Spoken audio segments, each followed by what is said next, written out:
Joining Kevin and I on stage are a couple old friends of Adam's who are going to talk about what it was like to know and to work with him for the past, I don't know, 50 years or so. Starting with the very first movie Catwoman ever from the 1966 motion picture Batman, Lee Merriweather, everybody.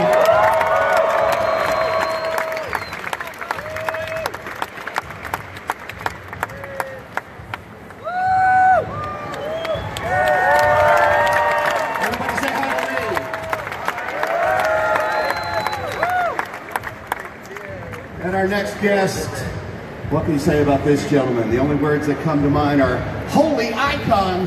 Here he is, the boy wonder himself, Mr. Burt Ward, ladies and gentlemen.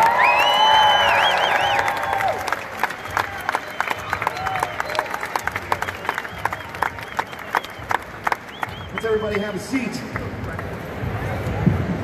Holy turnout! Now, folks out in the audience, how many people watched Batman 66, as they now call it? Wait for the question, long after it was produced. The power of that show has traveled decades. There are shows that were made around the same time that simply can't be watched today. They don't really work. Batman still works, and that has everything to do with the folks behind the camera, the creative community, but especially the folks who are in front of the camera. And we've got two of them with us today, and we're going to talk to them about one of their friends who's not with us anymore. I was wondering, Burt, when was the first time you ever met Adam? The very first meeting, what was that first impression like for you guys? Well, this is in July of 1965, probably before everybody here was born. I had a screen test with Adam West. I was introduced to him.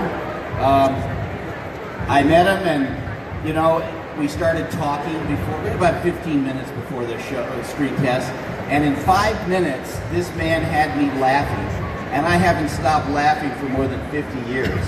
I mean, Adam is really, not only a great guy, and for all of you that loved him, he would want you not to mourn for him. He spent his whole life entertaining people.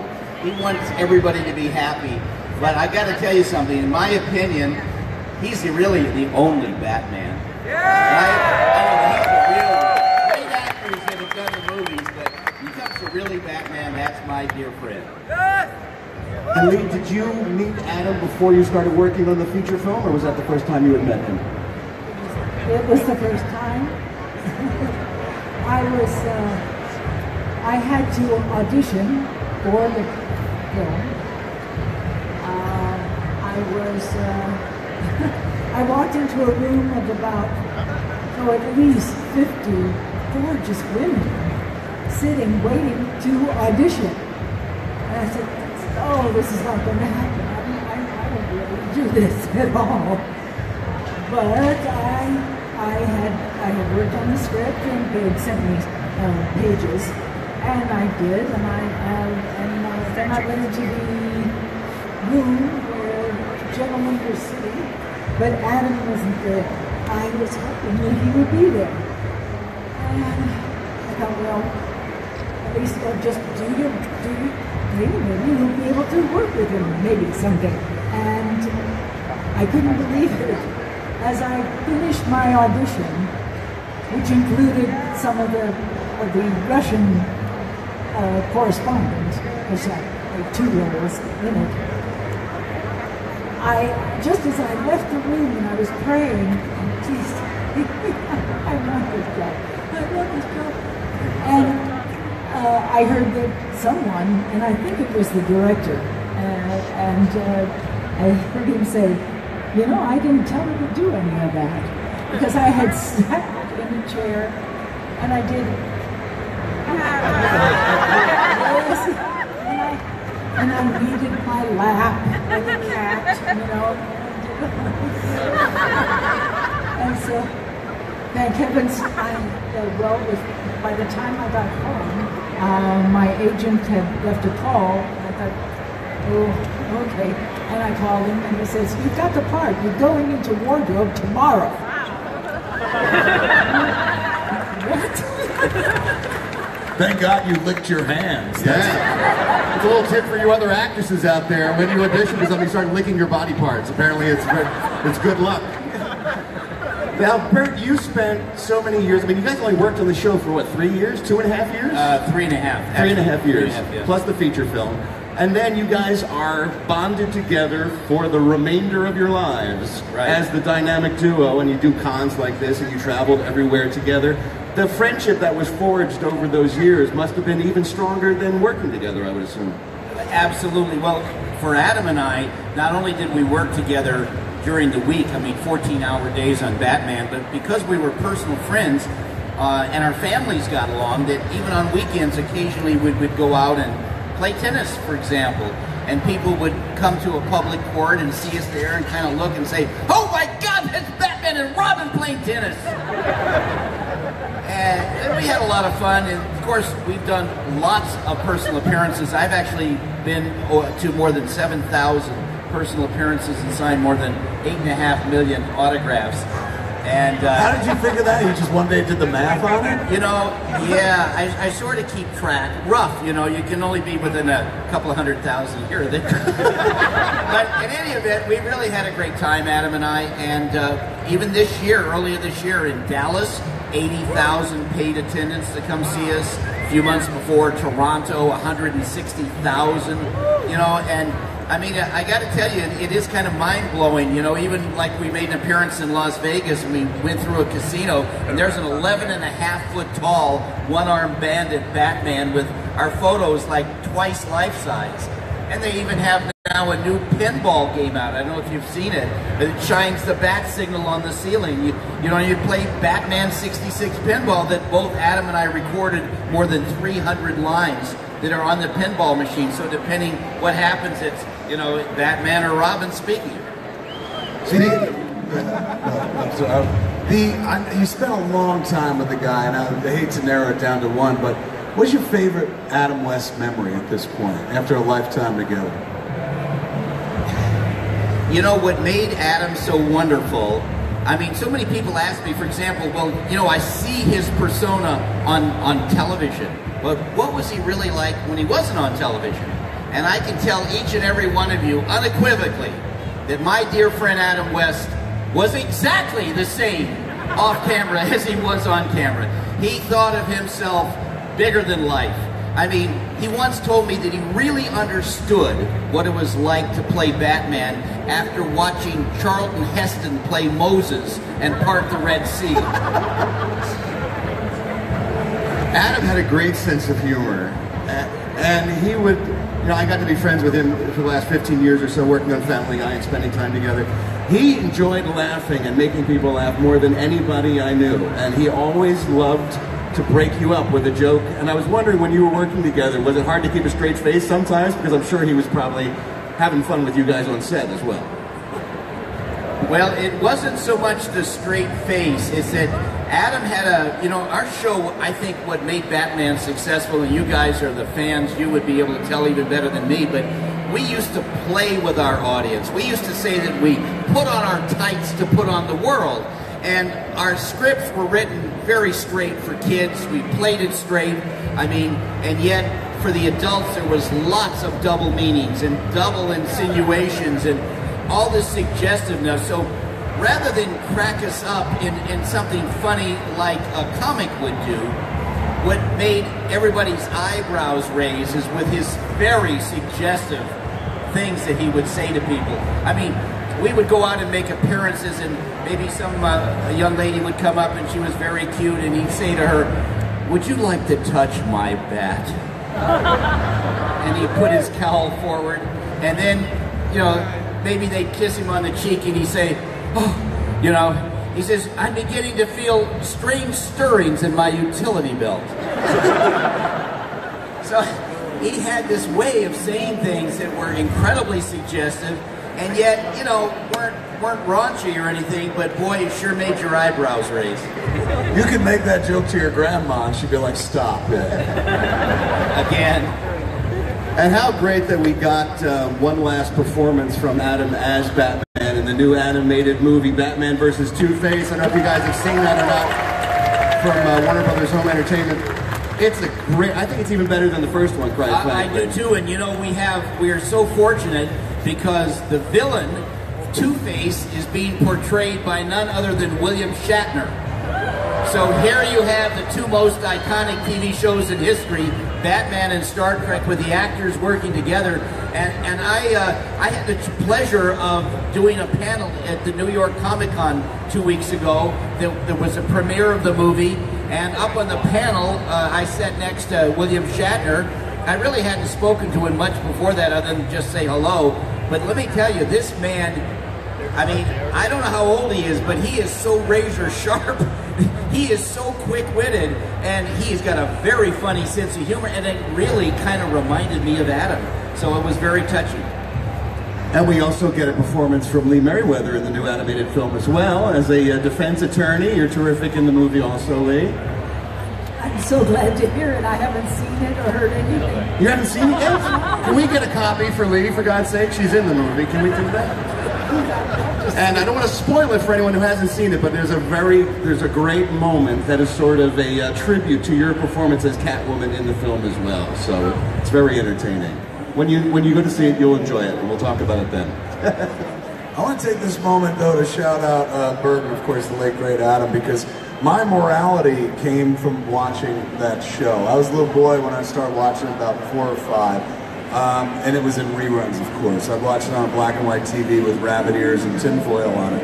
And every day they'd run 2 episodes back to back, usually the first part and then the second part of the adventure. Sometimes they split them over days as well.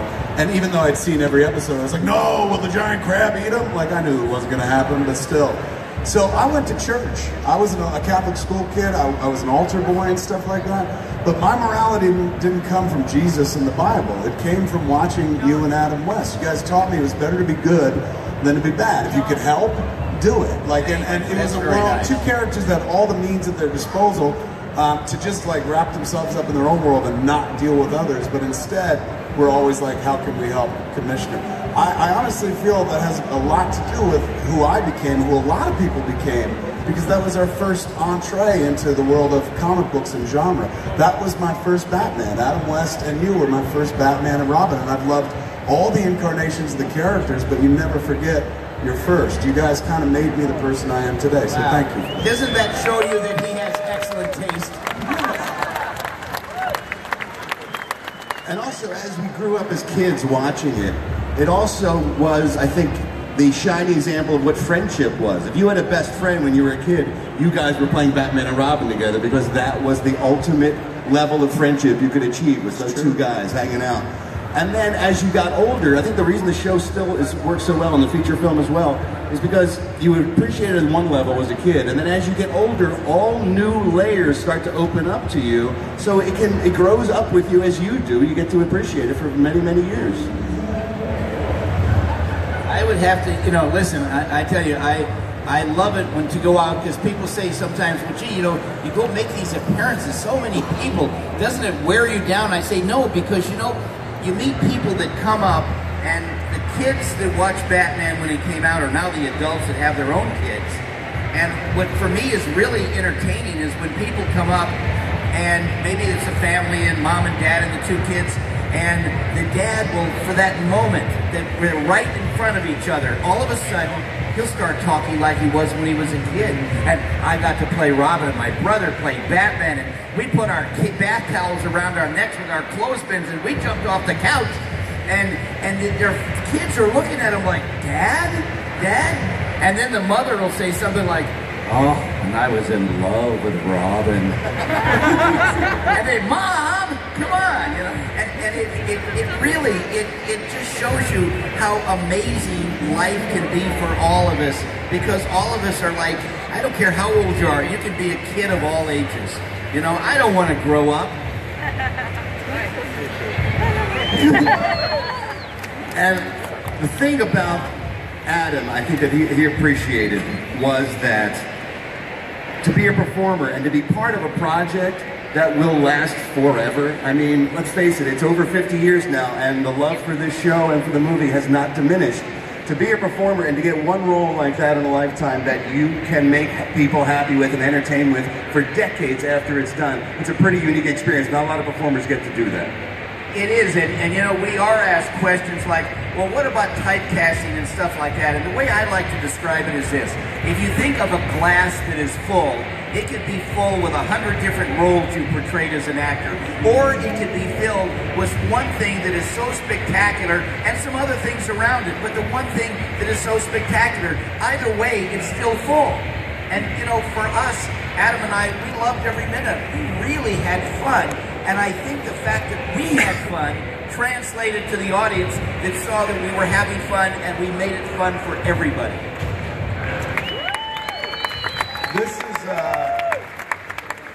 This is definitely a fan question that I've had since I was 5 years old. Did you guys ever change outfits just to see what it would look like?